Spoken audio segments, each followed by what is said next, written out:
A long time ago, in the very beginning of the world, there was a beautiful garden called Eden. This garden was filled with everything you could imagine. Bright flowers, tall trees, sparkling rivers, and every kind of animal you could think of.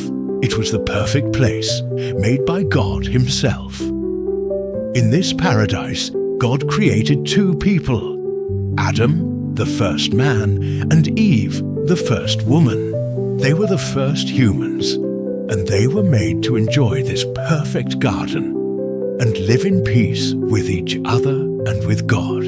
Adam and Eve were the caretakers of this garden, given the task to look after it and enjoy all the good things God had created. There were trees with delicious fruit, flowers that filled the air with sweet fragrances, and animals, peaceful and kind, roaming freely. God gave them one simple rule. You are free to eat from any tree in the garden, except for one, the tree of knowledge of good and evil. If you eat from that tree, you will surely die. This one tree was a special reminder that they were to trust God's wisdom and not try to know everything on their own. But one day, while Adam and Eve were walking in the garden, they met someone unexpected. A serpent, a clever creature, approached Eve. The serpent was sly and deceptive, and he began to question God's command. Did God really say, "You can't eat from any tree in the garden"? The serpent asked. Eve, surprised, replied, "We can eat from every tree, except for the one in the middle of the garden. God said if we eat it, we will die." The serpent smiled, twisting the truth. "You won't die. God knows that if you eat it, your eyes will be opened, and you'll be like Him, knowing good and evil." Eve looked at the fruit. It was beautiful, glowing with temptation, and the thought of becoming like God, knowing everything, was too much to resist.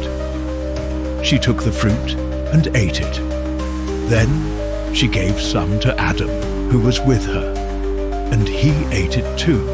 As soon as they ate the fruit, something changed. Their eyes were opened, and they suddenly realized they were naked.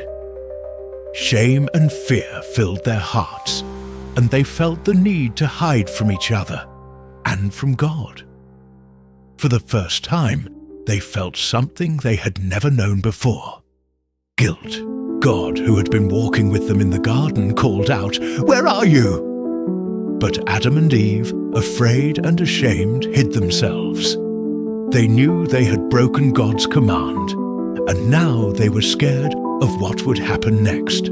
God asked Adam, "Have you eaten from the tree I commanded you not to eat from?" Adam said, "The woman you put here with me, she gave me the fruit, and I ate it."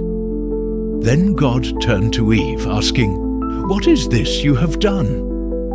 Eve replied, "The serpent deceived me, and I ate."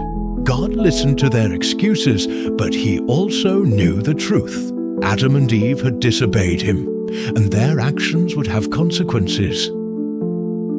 To the serpent, God said, "Because you have done this, you will crawl on your belly and be cursed. There will be hostility between you and the woman, and between your offspring and hers." To Eve, God said, "I will increase your pain in childbirth, and your desire will be for your husband, and he will rule over you." And to Adam, God said, "Because you listened to your wife and ate the fruit from the tree, the ground is cursed because of you. You will toil and sweat to grow food from it, and one day you will return to the dust from which you came." Adam and Eve were sent out of the Garden of Eden. It was a sad day, for they had lost the perfect paradise they once knew. No longer would they walk freely with God in the cool of the day. But even in this sadness, God gave them hope. He made garments to cover their nakedness, showing that He still cared for them. And though they were now separated from the garden, God promised that one day someone would come to heal the brokenness they had caused. The story of Adam and Eve is not just a story about the first humans. It's a story about us all. It reminds us that the choices we make matter. When we disobey God, there are consequences. But even in our mistakes, God offers grace and hope for redemption. Though Adam and Eve lost their home in the garden, God's love for them and for all of us never ends. And just like Adam and Eve, we can find our way back to God's love if we choose to listen, trust, and follow Him.